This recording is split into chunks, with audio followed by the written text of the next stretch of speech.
Bismillahirrahmanirrahim. Assalamu alaikum students. How are you all? I am your maths teacher Miss Madiha Naz and today we discuss our next topic LCM.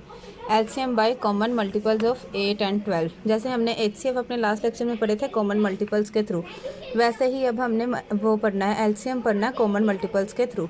सबसे पहले आप लिखेंगे multiples of 8,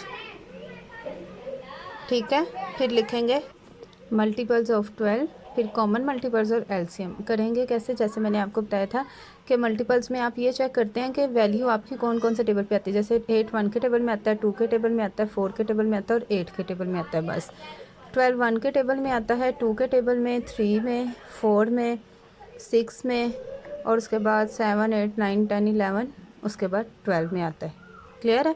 अब देखें इनमें common multiples कौन कौन से हैं। 1, फिर है 2, फिर है 4 बस। अब यहाँ पे लिखेंगे कॉमन मल्टीपल्स 1 है, 2 है और 4 है। अब एलसीएम का मतलब होता है least common multiple. Least common multiple, तो लीस्ट कॉमन मल्टीपल में अब सबसे छोटा, जैसे आपको मैंने ये पीछे एचसीएफ के थ्रू ही बताया था कि 1 से स्टार्ट लेते हैं, लेकिन लीस्ट में आपने जब एलसीएम जब फाइंड करना है तो आपने 1 कंसिडर नहीं करना, 1 से बड़ी जो भी वैल्यू है। जैसे यहाँ पे सबसे छोटी 2 है तो आपका लीस्ट कॉमन मल्टीपल यानी एलसीएम का आंसर होगा 2। क्लियर है। उसके बाद हमारा नेक्स्ट क्वेश्चन है LCM by prime factorization of 15 30 and 45। आपने अब प्राइम फैक्टराइजेशन फाइंड करनी है तो कैसे करेंगे। प्राइम के लिए मैंने आपको बताया था कि आप इस तरह से एलसीएम बनाएंगे 15 का, फिर 30 का, देन 45 का। क्लियर है।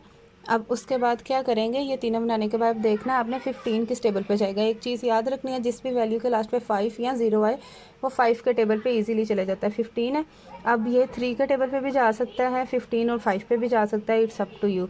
तो मैं पहले 3 पे कर लेती हूँ, स्मॉल से शुरू करते हैं। 3 5 15 एंड 5 1 5। 30 पे है तो ये भी मैं कर लेती हूँ पहले 3 पे। 3 1 3 0 वैसे ही आ जाएगा। उसके बाद 2 5 10 एंड 5 1 5। आपके मल्टीपल सेम ही आएंगे, बस ये हो जाएगा कि आगे पीछे कर देंगे। उसके बाद 45 है, ये 5 के टेबल पे आएगा। 5 9 45। उसके बाद 3 3 9 एंड 3 1 3। ये आपके आंसर्स आ गए। अब आप वैसे ही लिखेंगे prime factors of 15। Prime factors of 15 लिखते हैं ना, इनमें देखें फैक्टर्स कौन कौन से हैं। 3 multiply by 5। Prime factor of 30 3 2 और 5 अरेंज करके भी लिख लें, 2 3 एंड 5। फिर प्राइम फैक्टर ऑफ 45 तो इसमें भी अरेंज कर दें, पहले आ जाएंगे दोनों 3, फिर उसके बाद लास्ट पे आ जाएगा 5। अब इनमें देखें कॉमन क्या क्या है। यहाँ पे देखें ये 3 मैच हो रहा है। कॉमन का मतलब ये है कि जो हर वैल्यू में आए। 5 भी 3 तो तीनों में आ रहा है तो मैंने लिख दिया। यहाँ पे आप देखें कॉमन मल्टीपल्स में आपका एक 3 है और एक 5 है। नेक्स्ट एलसीएम में एक चीज़ ज़्यादा लिखते हैं, नॉन कॉमन फैक्टर्स भी लिखते हैं। नॉन कॉमन फैक्टर्स कौन से हैं, सिर्फ 2 है और 3 है। क्लियर है। 2 और 3 क्योंकि ये किसी से भी नहीं मिल रहे। अब जब एलसीएम करना है ना तो एलसीएम का मतलब होता है common factors multiply by non common factors. अब कॉमन फैक्टर्स क्या क्या हैं इधर, 3 multiply by 5 multiply by 2 multiply by 3। Clear है।